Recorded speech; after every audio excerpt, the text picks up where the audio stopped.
Hello and welcome back to the Find Your Feet podcast, a podcast show dedicated to helping you get close to your true authentic self by helping you find your feet in life. Today we had a very special guest. We had Kenzie Elizabeth, who is the host of I Love You So Much podcast, and she's also a content creator, a YouTuber, and a business owner. She is such a vibe. I found her podcast like a few months ago now and I've just binged pretty much all the episodes. She's the girl that has got me and Abby to become Kindle girls. She is the one who influenced us to become Kindle readers.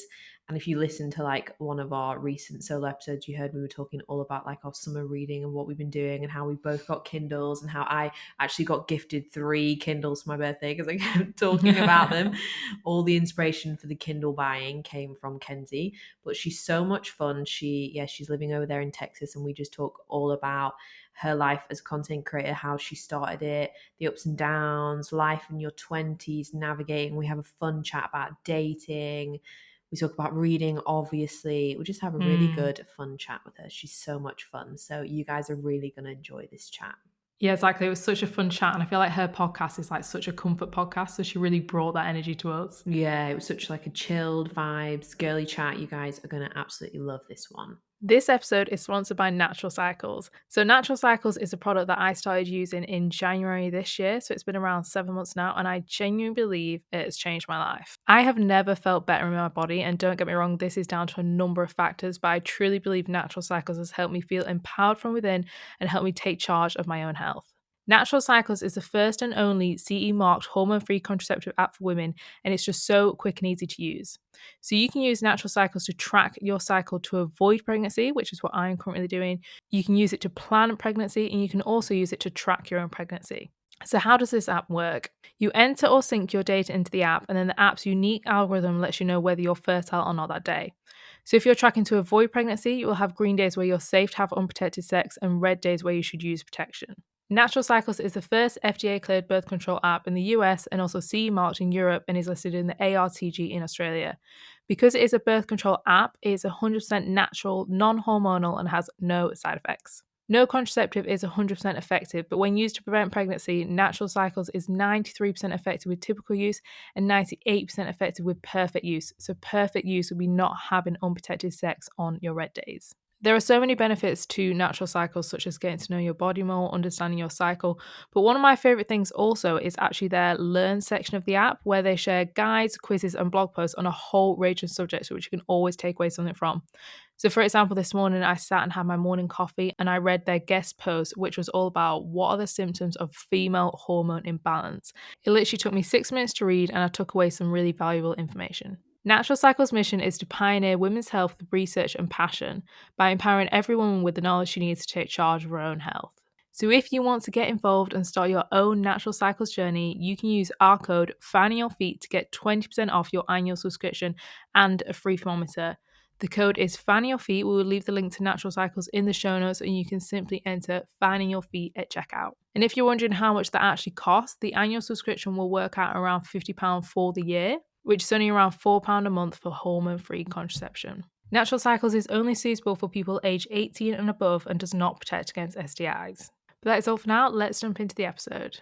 Okay, welcome to the show, Kenzie. Thank you so much for joining us here today. Me and Grace are huge fans of your podcast, and everything you share, I feel like it just really aligns with our values. If you could just start by introducing yourself to the audience and telling us a little bit about you, and also just when you started content creating, because I feel like you've been around doing it for ages. So we'd love to hear how your story began. Hi guys, thanks for having me. So I started content creating when I was around 16 years old. I just turned 25 last week. So I'm like just under a decade. I was thinking about that today and I'm like, wow, I actually feel old. I started on YouTube and then I started a podcast in 2018.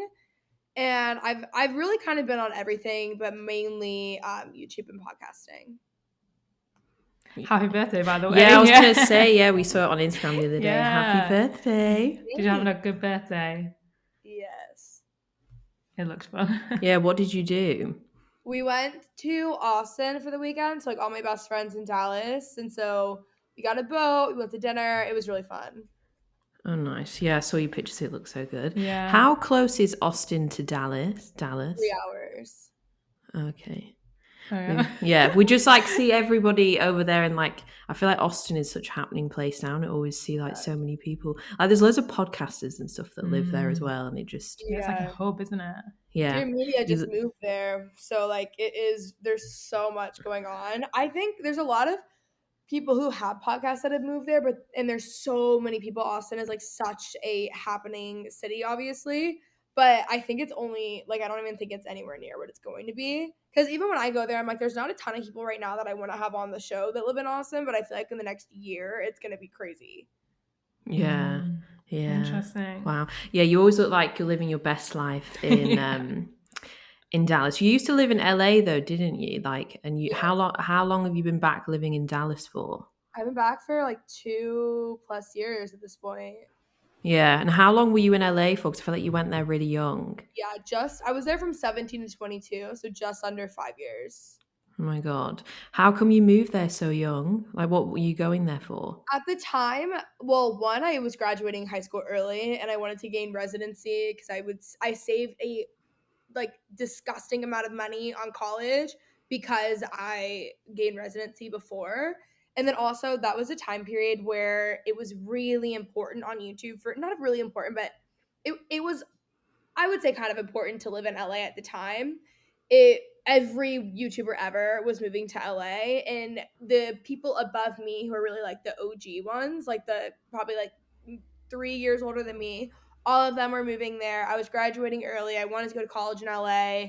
And it just kind of worked out. So I moved out my senior year of high school. Like I graduated early. Wow, 17 is such a a young age to go and move away. Did you like move with friends, or would you just go there completely by yourself? One of my really good friends this name Molly was moving there and she was going to FITM. So we were roommates and we lived together, which I think made it easier. But also like at 17, like you're so naive that it was almost weirdly helpful that I was so naive. Like I think had I moved when I was 23, I would have had I think it would have been harder for me, honestly. Yeah. I always think that being naive is actually good in a way. Yeah, with it's like things a like gift that. when you're starting new things, Yeah. definitely. But so when you started YouTube when you were 17, what kind of stuff was you sharing then, and like what made you want to start sharing your life, and how has that changed to what you share on your podcast now? Honestly, really similar to what I'm posting now. A lot of the only thing was it wasn't as vlog heavy at that time. YouTube, a lot of YouTubers had like their main channel or be like more produced, like a favorites video, a haul, a routine, whatever your videos were. And then you would have a second channel for your vlog channel, which was dumb and it always should have been on the same channel. And that is like one regret I have.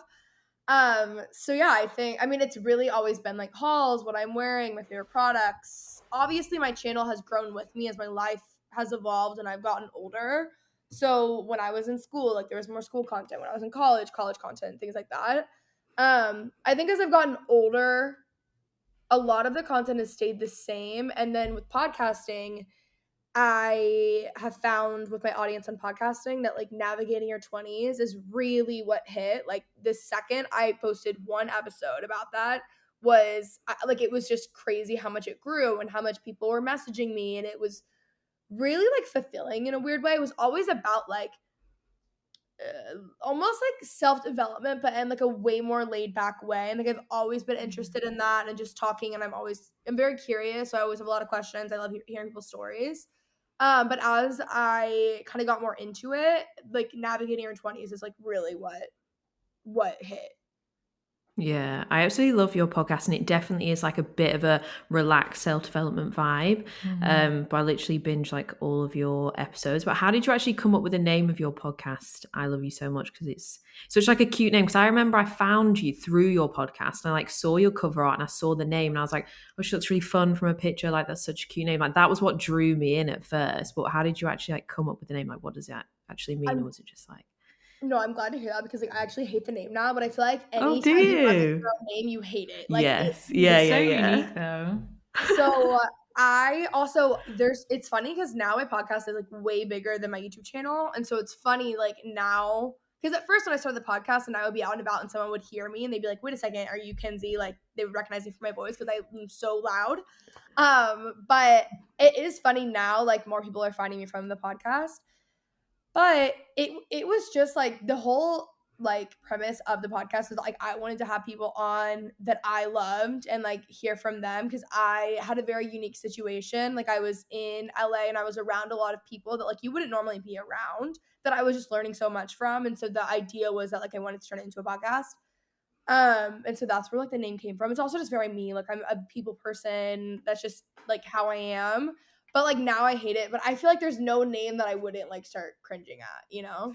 Yeah, no, it's so true. I don't not like our name or anything, but I literally said to Abby last week, I was like, finding your feet. Do you think that if we had a different name, we'd like maybe have more listeners or something? Like, what do you think? You And like you were second guess it. yeah, and you were like, no, it's such a cute name. And I was No, like, it is a cute okay. name.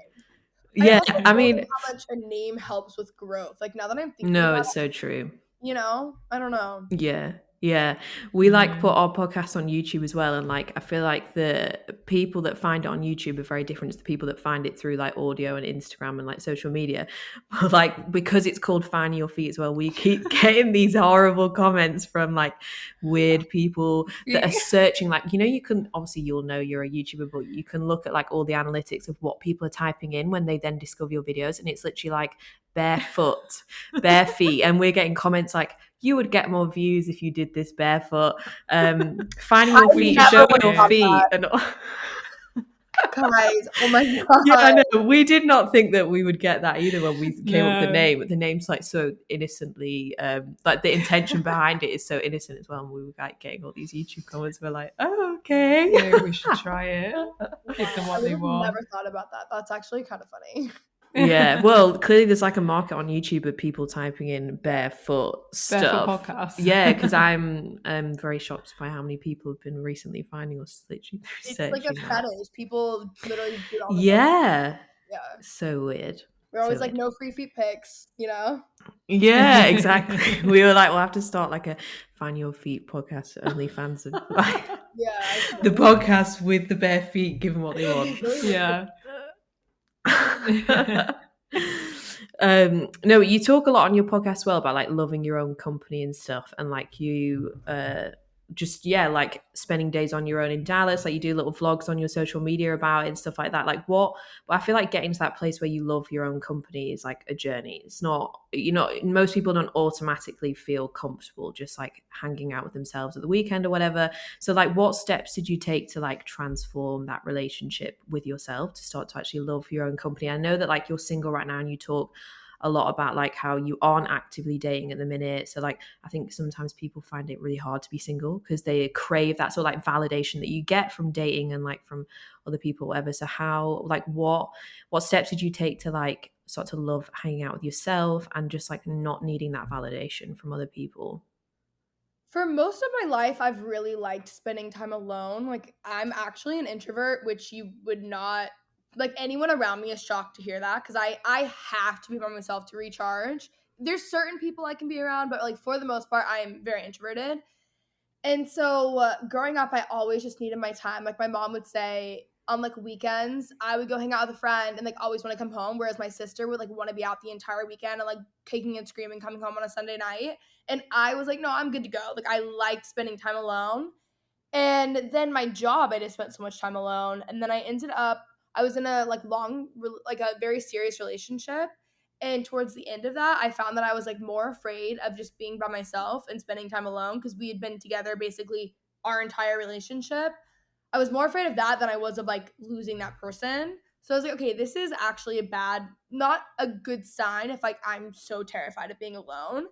And that was in the pandemic, so like I didn't really have an option, obviously, and I was really like dreading it. And I found that I was like almost growing kind of codependent as far as like company goes. And so I didn't really have much of a choice, like get back to like my normal self and get back to spending time alone. Over time, I had to do that.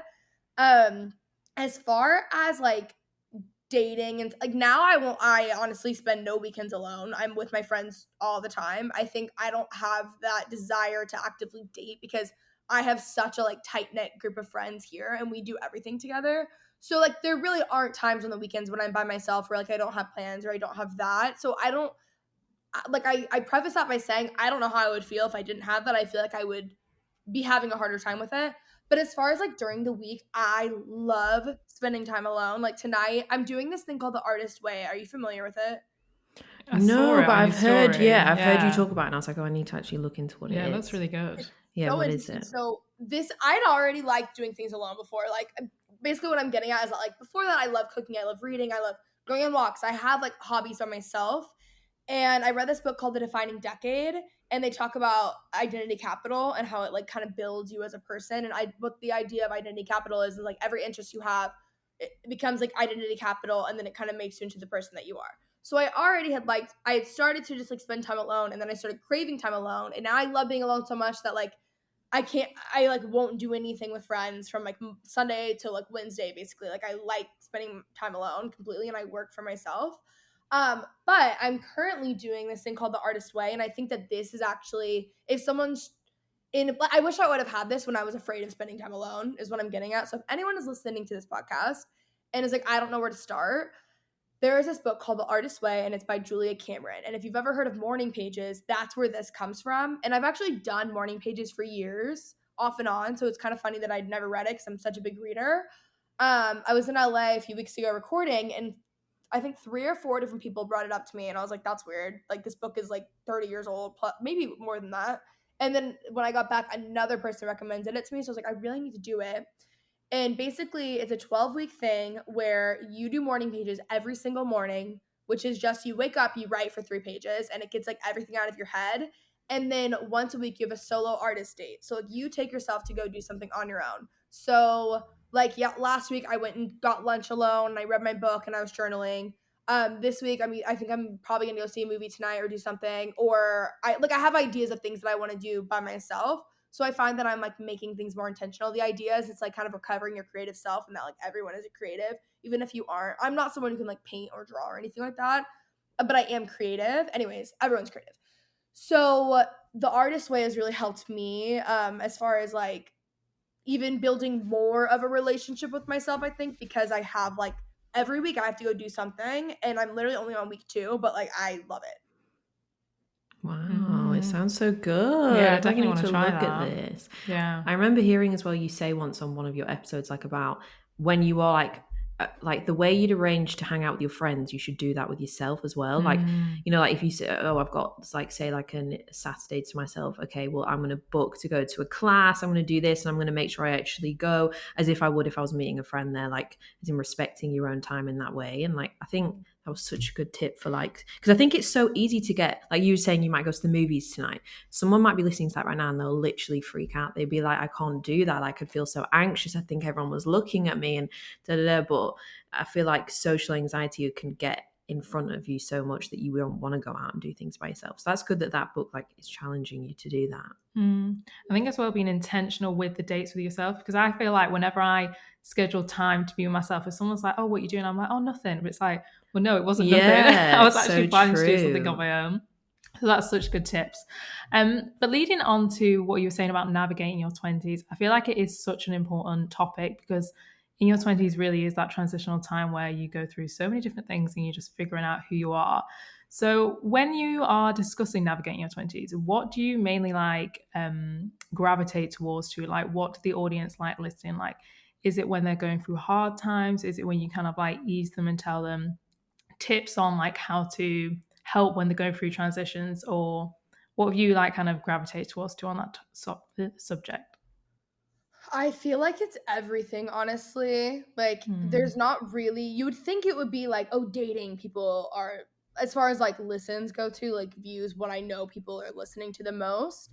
It really is just like generic navigating your 20s. I feel like topics that I get a lot of messages about are life phases, people putting pressure on themselves. We all do this. Like, to even me turning 25, I was like thinking about like what I wanted my life to be by this point, which is like such an unnecessary pressure. I think that ends up holding us back a lot. So pressure on life phases and comparison, and then also a lot of people in your 20s, like you typically, if you like grow up in like a religious household and you're kind of like changing your mind or like either figuring out what that means for you as an adult or leaving, that's a big one. And friendship, I think navigating friendship, making friends post grad actually might be the number one thing. Yeah, that's so true. And what would be like your advice right now for someone that's listening that's in the 20s and they feel lost, they're going through those different phases? Like, do you have like some advice for them? Like, I had the worst year ever at 23, and everything about my life was changing. I had just moved. I was changing what I wanted to do, who I wanted to be, who I wanted to spend my time with. I got out of like a very serious relationship.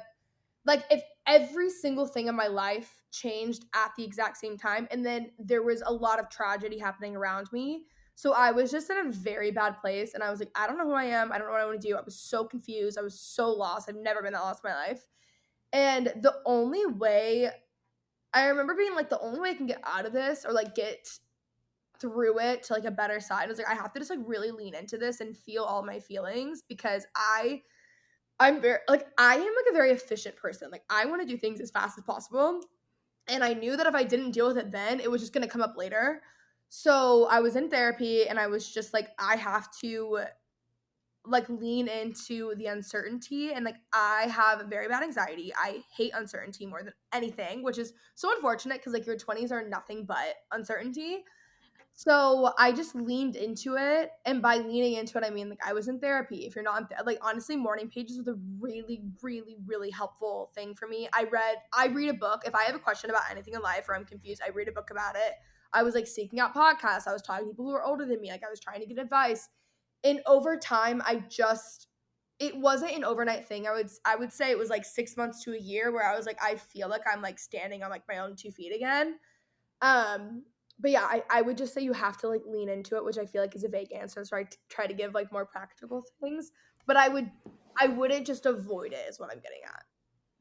Yeah, I think therapy is definitely like such a good thing for people to do in their 20s. And I love how much you openly talk about it like on your podcast, because I think even just hearing you casually throwing it in like to random conversations with people on your show, it just makes people think like it's not such a big deal if I go, like it's fine. Like I think in America actually you guys have a way better sort of attitude towards it than in the UK. Like people are pretty accepting of it here, but it's still slightly like not that openly talked about. Like you wouldn't be like, oh yeah, I'm just going to therapy. Like it would maybe be something you kind of keep to yourself, depending on like if your friends were open, stuff like that. Whereas I feel like in America, you're all way more like open about things like that. But what like tips would you give to someone who is in their 20s now and they're like, okay, I'm going to lean in. I think I need to go to therapy. Like what would be your tips for like a first timer to like, you know, if they're feeling like kind of nervous about it? So I would you don't have to okay, like let's say you go into therapy and you don't like your therapist, that's okay. You can switch therapist. So like you're not marrying this person. Like this is not like a final thing for the rest of your life. Also, I don't know, I feel like everyone realistically, like I will say that I think if you're really, really nervous about therapy, I think a way to do it that would make it less overwhelming I'm like sound like a sponsor, but like BetterHelp does these things where you Yeah. could do audio only. So like you could start off with just a phone call and there's no video. Then you could transition into video and or you could even do chat. Like there are ways to ease yourself into it, but also like I go to in-person therapy and I do a lot of it virtually still. And I was even nervous and like I've been in and out of therapy my entire life. Like the reason I am so open about it is because like my family was just always so open about it. So I just like never understood why it wasn't talked about before. It was more so like I was like naive to the fact that like it was kind of weird to talk about when I was younger. And I think it's definitely gotten better, like you guys were saying, in the past few years.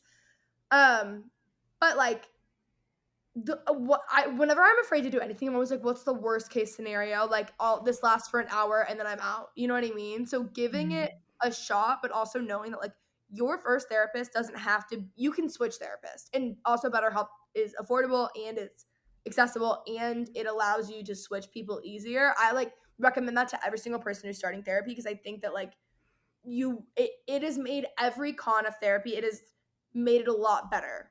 So I would actually really recommend starting with them, but also because it can be like less overwhelming, it's cheaper, and then you can date around with therapists.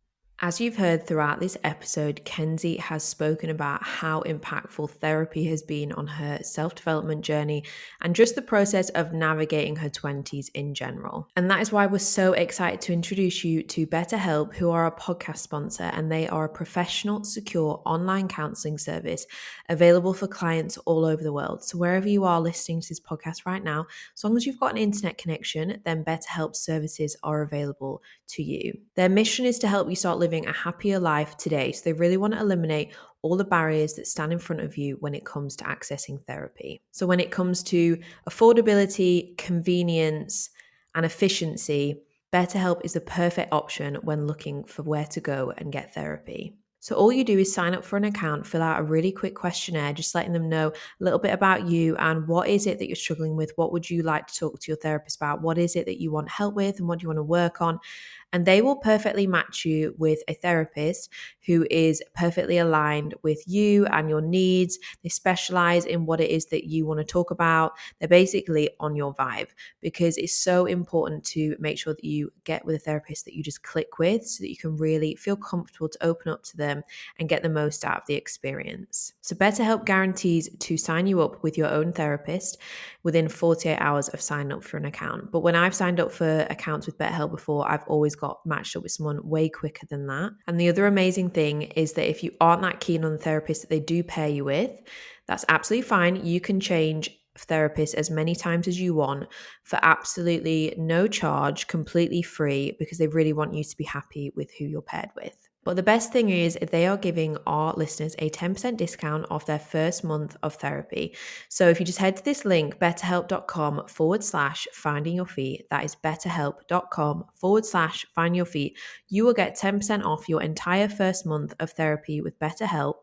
And you can fill out the questionnaire straight through that link. The discount's automatically applied, and you can be starting your online therapy journey with BetterHelp within 48 hours of signing up. That's all for now. Let's get back into the chat with Kenzie.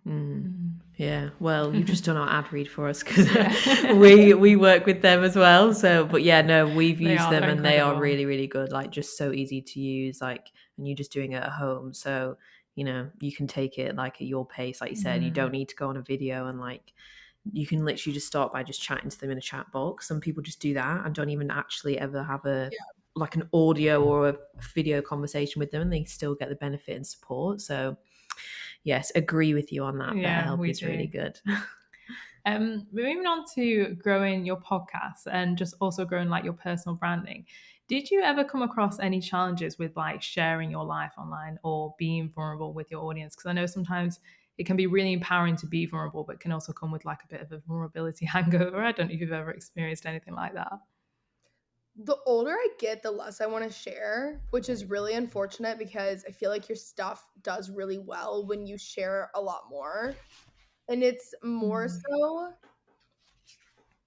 I don't know how I'm trying to say it. Like, it's weird because, like, on one hand, I'm a very open person as is, and I love sharing my life online, and I love sharing certain things online, and I love connecting with my viewer in that way.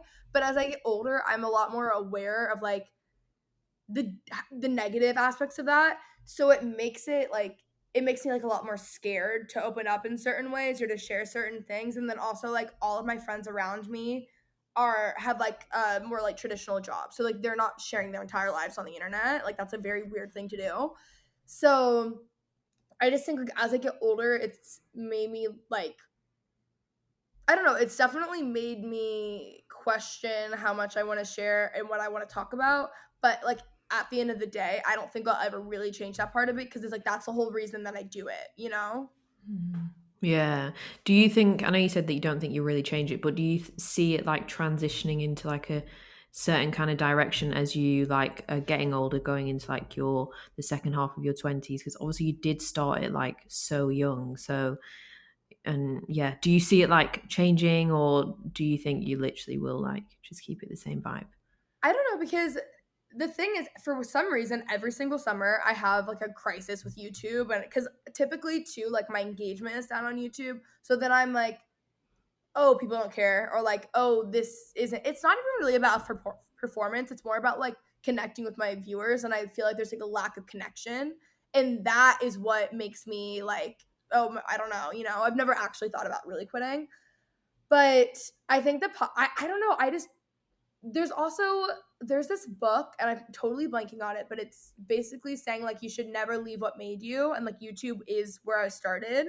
So I don't really think I'll ever like fully leave. I don't plan to be like a family vlogger by any means. So I think like as I get older, it could probably go back. It would maybe just change to like less vlogs surrounding like my life at home and more about like here's my favorite products, here's my I don't know, like I don't plan on vlogging with kids. So like I don't know what that will be, but like it could be more like cooking stuff and like here's a trip that I took or like just random things like that. Yeah, interesting. Do you think that like maybe it's because of the boom of podcasts that like your audience, you maybe feel that audience connection isn't there as much on YouTube? Because obviously YouTube's still huge. I watch you on YouTube and listen to your podcast, and like I still watch other people on YouTube as well. But there's just something about podcasts, like when you've got someone in your ear. Like I connect with you more on a podcast than on YouTube, even though I still enjoy your YouTube. So maybe, do you think maybe it's just because like the mediums are so different, and like I think naturally podcasting's more intimate?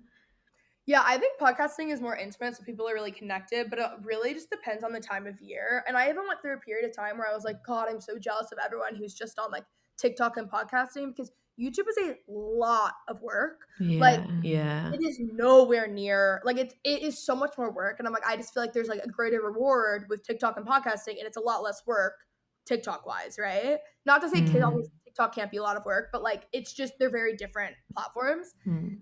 And I was talking to a lot of friends of mine, and like at the end of the day, I do like I love TikTok. Like I'm the biggest fan of it, and I think there's a lot of growth and there's a lot of like potential and a lot of opportunity in TikTok. But when it comes down to it, like YouTube has YouTube TV. Like YouTube really will probably never go anywhere, and there's never been a more stable platform, and there's never been so like I don't think that YouTube is like going away by any means, even though I did have this freak out and I was like, well, I wish I was just doing that. And I actually don't because I don't it's really hard to have that connection with a TikTok follower versus a YouTube subscriber. And like people watching your YouTube videos versus people watching your TikTok, like 10,000 views on YouTube isn't even remotely near like what like 10,000 on TikTok is because it's like For You page. YouTube like your connection is like deeper there. So that's like with every platform.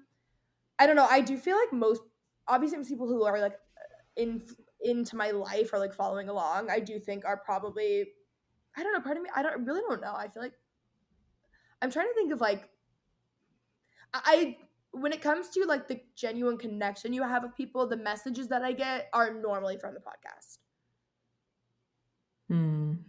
Yeah. Interesting. Yeah. To grow all these different channels like your YouTube, your podcast and everything, like that takes so much persistence because as you just said, like it's literally so hard work. Have you always been really determined, or is this like a mindset that you created?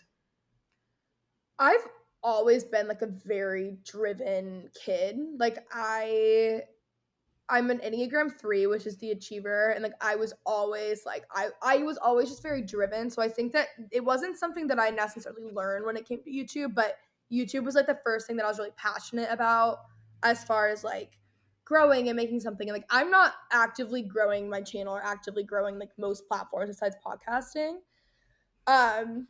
Not intentionally, it's just like really hard to grow on YouTube, but it wasn't something obviously I don't know, like I think I naturally have the drive, but you do learn certain things over time.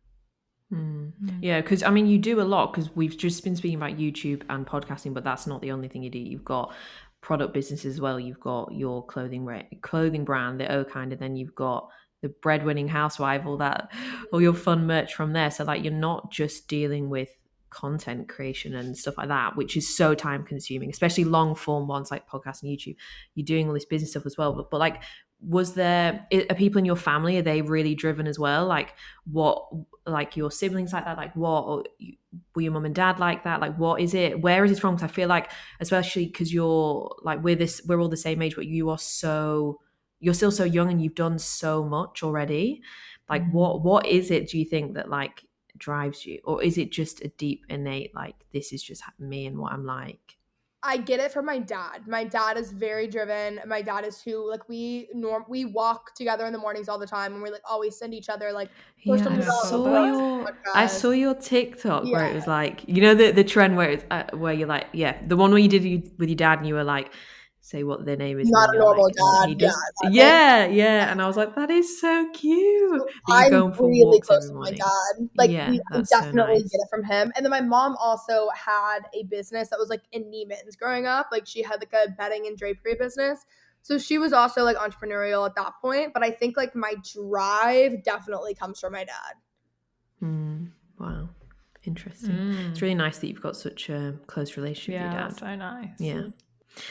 You also talk about like your fear, like your struggle with your fear of failure. Like you bring it up in quite a few of your podcasts and stuff. Like, what is it around failure that like scares you so much? Like besides the obvious of like failing, no one particularly wants to fail at anything, but why is it like a thing for you? And or do you, maybe you don't even know yet, maybe it's something you're uncovering still, but like how do you basically manage that fear of failure? Because I think a lot of people probably relate to that, but you obviously have that fear, but you're doing things anyway. You're starting business anyway, you're like putting out all your content anyway, like you seem like you're still acting regardless, but like how do you manage that fear, and like why is it such a big thing for you? I think it's a big thing because like my personality type, I'm an Enneagram 3, like overachiever, and the fear, your basic fear is failure. So like the way I've been able to like create the life that I have, and also like, yeah, basically just like create the life that I have, has been through like overachieving. And I feel like that was a lot of like, it's been just at a very young age. But as far as like, the only difference is that I just don't act out of fear. So like I have a very big talk that I'm doing at a college next week that's like thousands of people, that I was not aware it was that many people when I said yes. And I never in my life would have ever backed out. Like, I don't back out of things once I confirm, but I was like, oh my God, like this is not what I want to do. And I'm like, well, if I really, not that I would have ever backed out, like I would never do that to them. But I was like, oh my God, I really am like scared now. But I was like, I just can't act out of fear. So like, it's normal to have fear about whatever like you have fear about. You just can't act out of it. And over time it just gets easier. As far as like, I don't know, because then I really like do a deep dive and I'm like, what do I think failure is? Because I don't really think failure is like, if someone starts a business and it doesn't work out, to me that's not failure. It's like, it would have been failure if you wouldn't have done it in the first place, and like you would have just kept it in the back of your head, because you don't know what you could, let's say business A doesn't take off and you end it and you shut it down. That could really be like, you could do business B, business C, business D. Business D could be the one that like really takes off. And I don't think business A was a failure because of what you learned from it and then you were able to like put into business D. So to me, like when I really think about what failure is, it's just like not acting on what I really want to do.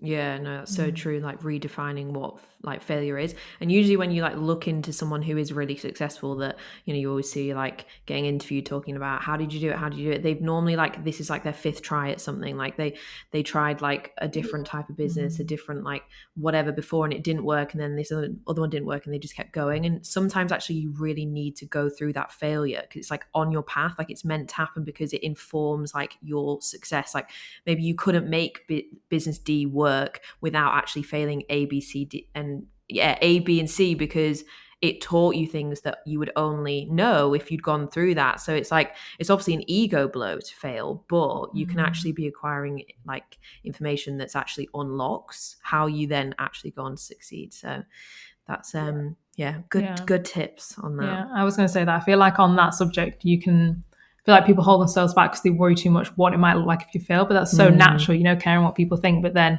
yeah, if you actually think about it, you actually learn so much through those failures anyway. So it's so crucial. We would love to ask you about dating, because I feel like dating is just so fun to talk about. I know you said you're maybe not actively dating now, but I've always had this question, right, since I was like literally young when I started watching movies, and I've always wanted to kind of ask someone. So like, I feel like dating in America, and I don't know if it's different in like Texas, compared to the UK, like the way they portray it on movies and even like TV shows as well is I feel like people in America, and I'm very generally speaking here, I feel like people in America look like so open to dating. Like you would just walk down the street and you see someone and you would just ask them if they want to go for a drink. Whereas like in the UK, like would people do that? No. Very, very rarely people would do that. So I basically wanted to ask you if this is true. Like, it's date. I know you probably haven't experienced dating. No, it's not. No. Oh my god, No, it's not. That is a movie thing. That is so rare that like you'll just meet.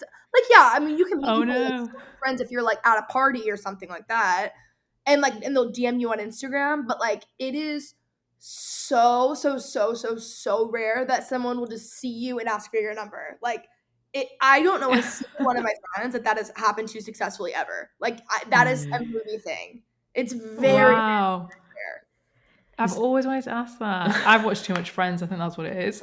Yeah, it's so not normal anyway. Like that. It would be great, but like it's never. I don't think no one that's ever come up. It's never successfully worked with me. It's never. I don't know a single friend that has met a guy like. I don't know a single person that's met anyone like that. And honestly, people don't even.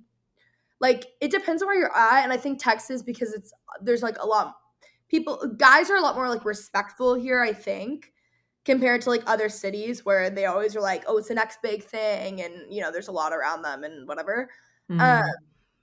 Even then, it's like I wouldn't say like our generation like dates. Like it still is like hard to find, like they'll do like what? Like it's like the like the talking stage and the whatever, like that is reality. Like it's not, and it's like the talking stage for 6 months and like nothing happens. It's not the random hot guy asking you for your number on the street. Like that doesn't happen. Oh my god. So like, are people using apps over there then? Is that like how most of like your friends, what apps do you guys use over there? I would say more in like big cities. Like there's definitely more of a stigma around apps in Dallas than there would be in LA and New York. There's people still use them all the time here, but like in LA and New York, people are a lot more open, and that's just like how you meet people. It's really normal. It's normal anywhere, but it's way more like normal there. I would say mainly apps, and then in Dallas, you meet a lot of, because it's such a friendly city, you just meet people out all the time, like at bars, typically through your friends. So I would say there's also the like middle ground of like you meet through mutual friends. I would say between that. Some people meet in college. That's also pretty rare at this point. I know two people who dated in college and are together. But I would say apps and meeting people through mutual friends. Yeah, I think through mutual friends is such a good way to go. Because I feel like, I personally think dating apps are absolutely incredible. Like the amount of people I know that have had amazing relationships that met online. But I also feel like they just make us, like me as well, like even lazier and lazier, because it's like, you could see someone in a bar and it's like, you're going to be scared to go up to them. Like, well, you might as well just match with them. Yeah, it's so easier. Yeah, well, if I know there's actually apps where like, I don't know if you have these in America, but there's an app called Happen where like if you actually walk past someone in the street and they've got that app, it then tells you cross paths. But I think people more will use that in the UK and like London because it's like there's more populated. Like that's like another level, isn't it? Yeah, but like if you're in a bar, nice though about bars because it's like, oh, that guy was on there. Yeah, there's a dating app here in the UK actually, but it's a dating app, but it's not actually an app, and it's called Thursday. And basically, what they do is every Thursday night in like the main cities in the UK, they take over a whole bar. It's like they hire out the whole thing and organize an event, and it's just full of single people. So everyone knows like, so it's not an app. They sound fun. Yeah, so you're actually in a room and everyone in there is single. And I think they've made it so it's not like some cringy speed dating, like singles night tragic thing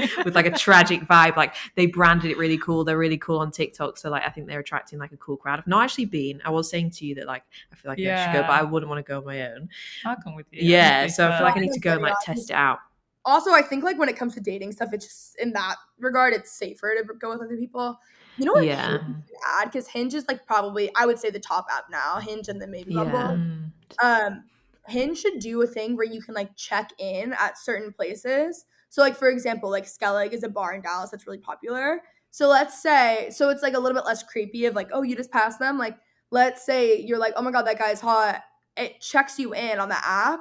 It's like, oh, he was at Skellig, and you can go through the people who are at Skellig, because then let's say you're doing something that's more hobby based, you'll find people that are more like into like attuned to your interest. You know what I mean? That is such a good idea. I feel like you need to go and like pitch that to Hinge, I'm and they like, need all right, to do guys, that. you're welcome. Yeah, no, that's such a good idea because it it's so is. true. Like, there's this guy in the UK. I don't know if you will have heard of him. He's called Mo Gowder, but he's quite big in self development. But he's gone like kind of like viral over the last year. So you might have like heard of him in America, but he's huge here now. But he was literally saying on a podcast the other day where someone said like, if I want to meet someone, like how should I? He's very like matter of fact like this, and you're like, oh, how should I meet someone? And he was like, well, if you want to meet someone, like, so the guy he was talking to who's answering the question was like, you're into self development, you're into like sort of bettering yourself, you should go to maybe like a self-development retreat thing or like a workshop. Like, you should basically go and where you love the things you love, go and do those where like other people be, and like that's such a good place to meet people. And I was like, that's so true, but I feel like people are still like scared to, but I think like because we've got apps, they're like copping out of it more. They're like, well, that, like, say it's a guy like, oh yeah, that girl over there is absolutely stunning, I'm so scared to go over there, or I'm just not going to because I know that I can just go on my phone later, and I probably won't be able to talk to her because I don't know who she is, but I can just swipe and look at loads of different girls. And like I feel like they're like it's probably holding so many people back from like, because they know that there's an easier option. But what was dating like then? Did you date when you were in LA? Like, what, or like if you didn't, like, did your friends, like, how is it different there versus Dallas? I imagine it's very different because of like the crowd of people and like the vibe of LA. But what Dating in was Dallas it is a lot easier. I dated here too. I just haven't like a year, but I always end up dating my friends. Like, I'm always friends with someone and then we date. Like, that's how every boyfriend I've ever had, for the most part, has come from that. Or we've just like been friends or through mutual friends. It wasn't like I was like actively going on dates and like trying to find someone, you know. I was also like in college and like that's how that works then. But dating in Dallas is so much easier and people are so much more respectful, and LA just operates in extremes. It's really, really, really good or really, really, really bad. It's a very hard city to date in. And a lot of people just aren't looking to date or aren't looking to like seriously like have a partner or treat you well. Like, it's a very, very hard city to date in. And I just dated someone like in my college, so it was easy. And then before that, through mutual friends. Actually, everyone was through mutual friends that I dated in LA. Dallas is different because people are looking to like have a long-term partner. It's a friendlier city, so it's easier to meet people. It's not as much like keeping up with the Joneses as LA is. And in LA, I think one of the issues is that guys and girls more, I think guys are more like this, that they're always like, their eyes are always open to like what they see, and they always think that they can get better because in LA you're going there to like make your life bigger and to like succeed and do this, and like typically you just like you just want to do something, right? So I think it makes dating hard because they're already looking for like what's better as is. In dating, I think it translates to that. It's a very, very hard city to date in. Yeah, it sounds it. What I've heard you talk on podcasts as well that like when you moved to LA, you were like, like it was the place where you wanted to be, like you were so like excited about it. And then obviously as you were there, you had like you experienced it, and then you kind of like changed your views on it now. I feel like a lot of people like idolize it, and New York, and I feel like a lot of people as well. London's a great city here as well, but people definitely do that. Like, we did that when we were younger. We were like, no, we were obsessed. We were like, we need to move to London because we've been friends since we were like 17. We met when we were at college together here, and we were like, we're going to move to London, and we did, and we lived there for a few years, and now we're like in a different stage of life and enjoying different things, and we're not there. But what was like how did LA, like your view of it, like change, like for someone that's listening now that might think like it's the most amazing thing ever, not to like be like, oh no, it's not good, but like like what's the vibe, what's your vibe with it now, like versus like probably before you moved there? So I loved it like the entire time that I liked it the entire time that I lived there. I wasn't, and I'm still like not an LA hater. I think the reason I talk about it though is because like, and I love New York too, but there are more cities to live in America than just LA and New York. And so many people think in order to be successful in certain industries, and there are some industries that you need to live in those cities for, but there are other cities in America to live in that you will have a better life. You'll have better quality of life. You'll probably be surrounded by better people. And there's a lot of amazing people in LA too. Again, it operates in extremes, either really, really good or really, really bad. And I have some of my best friends ever that I met in LA. But it was like when I moved out of LA and to Dallas, like the more I was in Dallas, the more I was like, oh my God, I can't believe I did that or put up with that for so long or like lived in that environment. It just, my life here was so much better for me and just better in general that over time I was like, it's really not necessary. I'm grateful that I lived there. Like, I think it's a great city. I love the diversity of LA. I think that's really really incredible aspect, but it's just not the city for me. Like when I'm there, I'm like anxious. I'm not happy. I don't like when I literally will like fly in and fly out as soon as I possibly can. But that's just because like my life here is so much better. I was also at a different phase of life. I think had I lived there and not I was in a college environment where I had to be around the same people all the time, I think it could have been different. And I still love LA and it still is obviously always probably going to be a big part of my life. So as the girl who like so badly wanted to leave and go to LA and go, I don't know. I think we just like take for granted a lot of the places that we are. And we also ignore a lot of other cities and a lot of other potential for our lives because like there's so many other places to live besides just LA. Yeah. Yeah. I feel like people when they well, anyway, from like the UK, when they think about America, they like just think of LA and New York. But I mean, my mum's American and I have dual citizenship. So I like have an American passport, like I could move there and wouldn't need a visa. And I always think like I should really take advantage of that. I need to go and live there for a bit. Like where would you recommend then is like some top cities to live? Like because I'm quite like to give some context on like what I like, I'm quite similar to you. Like, you're getting up and you're going to Pilates class every day and like you're doing all these things and you obviously like go out with your friends and have loads of fun, but you also seem like you have like a really quite like a wholesome vibe as well to your life in Dallas. So like that's kind of like what like I like as well, like wholesome vibes. Like I enjoyed London, but I feel like it's not like that. I don't know, the quality of life isn't the same when you're in like a big city like that. So if I'm going to go to America, like where would you recommend? Do you want to be like by water? Yeah, I would absolutely love to be by a beach. I feel like everyone would, but like I would literally love that. Like, yeah, because I feel like you could swimming, go running by the beach, and it's just like would be so good for your health. I feel like to be near the beach. There's so many places. So obviously LA and New York are also good choices regardless. The places people are moving to right now and they're like 20s, 30s that are like the most popular. Austin, Nashville, neither of those are Austin, you're by lakes. You are surrounding lakes, but Nashville, Dallas is also a big one. I like have this weird obsession with Charleston right now. Like I haven't even been there before, but like I'm just convinced that I would love it there. Chicago is an incredible city. It's so clean. I love Chicago. I'm trying to think. There's so many places. There's a lot of places in Colorado if you're like outdoorsy. That's a good one. I'm trying to think of just more generic for people to live at. Oh, you know what? People really love like Scottsdale. If you're more of like a partier, it's actually like has quite the nightlife there. I like love Nashville, obviously. I don't know, there's just like so many places, especially when you could go anywhere. I really don't know. It just depends on like we what need to go on a tour. Like. Yeah, we need to go on like an American road trip tour. I really, really want to go to Nashville, and I feel like I'll literally be in my element there because I love country music, and obviously, like in the UK, there's actually a lot of secret country music lovers in the UK. They just don't like to come out and admit. But like being there, like obviously there's all the bars. Like I just feel like it would be so much fun. So much fun. You definitely need to go there. Oh my god, it's so much fun. Yeah, I really want to go. We'll do a tour at some point.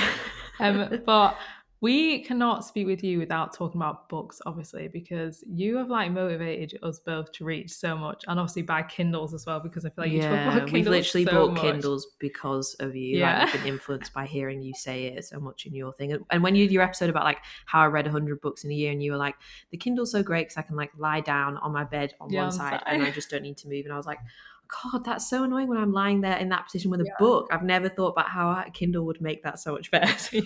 You full on influenced us in like the book department. So So if you could first tell us like how many you usually read a year, because it is so impressive, and then also just like how reading has changed your life and like why is it so important that you read so much? So I've always been a reader. Like growing up, I was obsessed with like Junie B. Jones and Nancy Drew, and like I've always read. As I got older, though, I felt like every book I needed to read had to be personal development, or else it like wasn't worth my time if it wasn't quote making me better. Just like That's actually very, for me, it was like a very unhealthy mindset, but that's where I was. So I would read a lot of like personal development, not nearly as much as I read now, but I would still read that. So I would say like before that, like high school, college, I'd read maybe like, I really don't know because I wasn't ever tracking it. I would say like 30 books a year, maybe. I really don't know. I wasn't reading nearly as much as I do now. And then 2020, I got back into it. And so I probably read, I wasn't tracking then, like 70 that year. I read 100 something last year. This year, I'm like, my goal is 60. I'll probably do more than that. And I just love reading. So it changed for me when I started reading fiction again. And I still read a lot of nonfiction, but I started to, I think I like for a long time didn't allow myself to have a hobby that wasn't something that was like, quote, making me better. And I say that because I think like rest makes you better and reading about different people and different experiences and different, like, I don't know, like a fiction novel, I learn more from fiction than I really do from nonfiction, just from like personal relationships, ideas, different locations. Like there's a lot that you actually can learn. But the whole point for me was that like I'm allowed to have a hobby that like brings me joy that isn't quote unquote like making me better, if that makes sense. I was like very like I'd fallen victim to hustle culture is what had happened there. So I just got into fiction. It helped me so much. It like is the only thing that makes me like really zone out and like not think about work, not think about anything else. Like I can't do anything when I'm reading besides read and think about the book.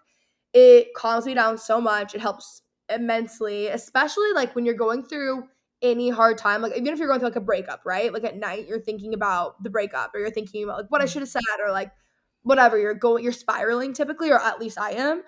And reading really has helped me through breakups, has helped me through so many other things because I can't spiral and overthink at night because I'm thinking about the book. And it's just given me like, it's weirdly built my confidence a ton because over time, like it's a hobby I do on my own. It's something that I think is cool. It's something that I find a lot of joy in. And then also I think like at the end of the day, confidence is really just trust. And like when you're building trust with yourself of like, if I say I'm going to do something, I'm going to do it.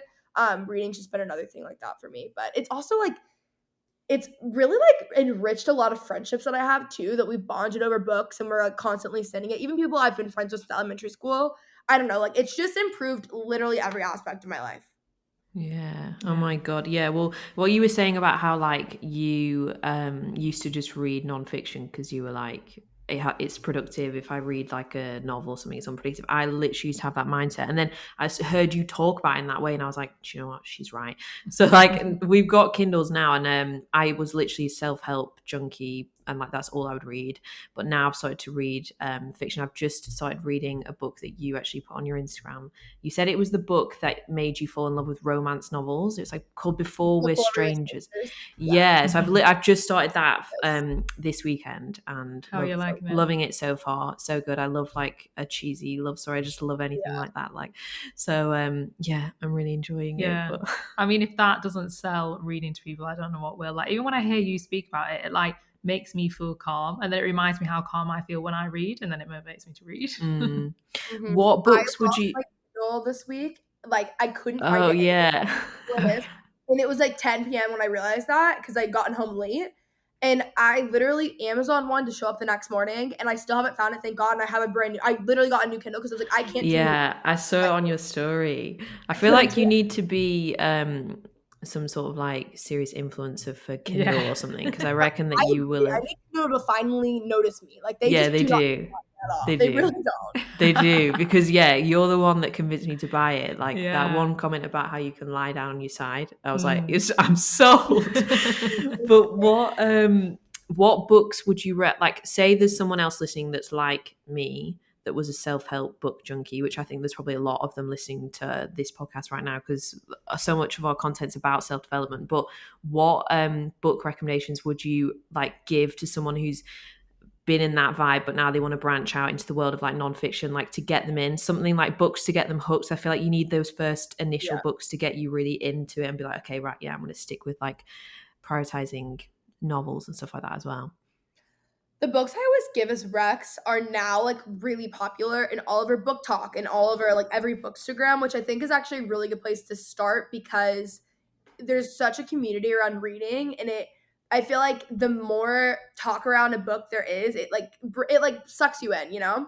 I would recommend Seven Husbands of Evelyn Hugo by Taylor Jenkins Reid. I loved that book. I started reading it like 2020. I read the sample, didn't even buy the book, which is so crazy. Then I got it early 2021, read it in a day. You have to just like get past the first like 2 chapters, I would say. And then it's just like one of the best books you'll ever read. It ends with us Colleen Hoover, so good. And there's That's a what I'm reading at the minute. book coming out in October. That's an incredible one. Before We Were Strangers is a good romance one.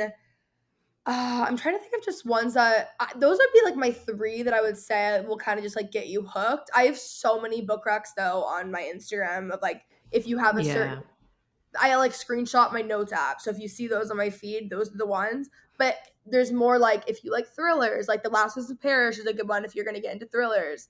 Romance, nonfiction, memoirs. Jessica Simpson's memoir is really good. Yeah, I don't know. There's like so many options. I do have a lot more on Instagram, but I'll leave you with those. Yeah, no, they're good ones. We will link them in the show notes for everyone. But yeah, everyone should go look at your Instagram as well because you've got so many all categorized in nice little posts on there. So yeah, it's good. Yeah. Maybe just a final question then. So how do you like set your day up for success? Do you have like particular productivity hacks or like how do you ensure that you schedule self-care and schedule in your reading time? Because as you just said there, you read a book a day. Like I don't think I could ever do that, but like how do you make sure you prioritize that downtime? So like even last night I read like almost an entire book last night and I made myself go to bed. So impressive. Like I'll randomly just get hooked because it only like a book takes like probably 3 or 4, depending how long it is, I would say 3 to 7 hours to finish. So like that's actually really not that crazy because I just don't really watch TV. So like most people watch that of TV in a night, you know what I mean? I just have like no attention span for TV at this point, depending on what it is. But I wake up, this is my routine lately that's been good for me. I wake up around 6. I go downstairs, I do my morning pages, drink water, ice roll, and then I go walk the trail at 7. I'll go do Pilates at 8:30. I come back, shower, get ready, and then I'll take I like doing things earlier, but and I used to be like, I want to start work at 9, but it just depends on how busy my time is. Like, because I'm traveling so much right now, I'm working on the go, so I'm able to start a little bit later. And then I will work from home pretty much the entire day. And then around like 6, probably, I'm done for the day. I'll cook at home. I am like constantly cleaning throughout this time too. And then if I can, I'm in bed by like 7:38 reading and I'll read for a few hours and then I go to bed. But that's like my ideal day. It used to be different. I've recently like added more people to like editing and like my team and stuff, so I have like a little bit less work so I can focus on other stuff, so I'm not as overwhelmed as I was like 2 months ago. It definitely depends, but like my routines are really important, and I just always like, as far as self-care goes, like working out to me is like my biggest form of self-care. I feel so much better. It like clears my mind so much mentally, like having nothing to do with like my physical appearance, like truly just mentally. And then reading every single night, like that's the one thing I don't think even when I'm home from the bars and I'm drinking, I read before I go to bed. Like I'm so I love that. I know, and I first heard you say that, I was like, oh my god, like I mean, sometimes like I can't really and it's like blurry, you know, but I try. I probably forget what I've read the next day. Oh my god, no, yeah.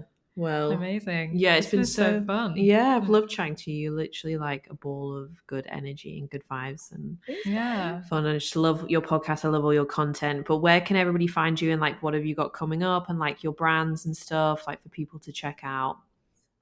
So you can find me, Kenzie Elizabeth, on Instagram, YouTube, probably Twitter, everything. Kenzie the Texan on TikTok. My podcast is I Love You So Much with Kenzie Elizabeth, and then my brand is The O Kind. Amazing. Thank you so much. Yeah, we'll link everything in the show notes. Everyone can find you super easily. But thank you so much for joining us today. Thank you. Thank you so much for joining us, guys, for our chat with Kenzie. Really hope you enjoyed listening to it as much as we loved recording it. We have left the links to all of Kenzie's social media, her YouTube, her podcast, and her brands as well in the show notes. So make sure you go and check out what she's doing. Make sure you go and listen to the I Love You So Much podcast because we are obsessed with it. It's one of our favorite podcasts now, and we know you guys are going to absolutely love it too. Yeah, definitely go and check it out. And if you love this episode, then we'd love it if you could leave an Apple Podcast review or rate and review as well on Spotify. It also really helps with the growth of the podcast if you could send this episode to your friends. And if you are interested in getting natural cycles or BetterHelp, remember the links are all in the show notes. Thank you so much for joining us, guys, and we'll see you this time next week. Bye.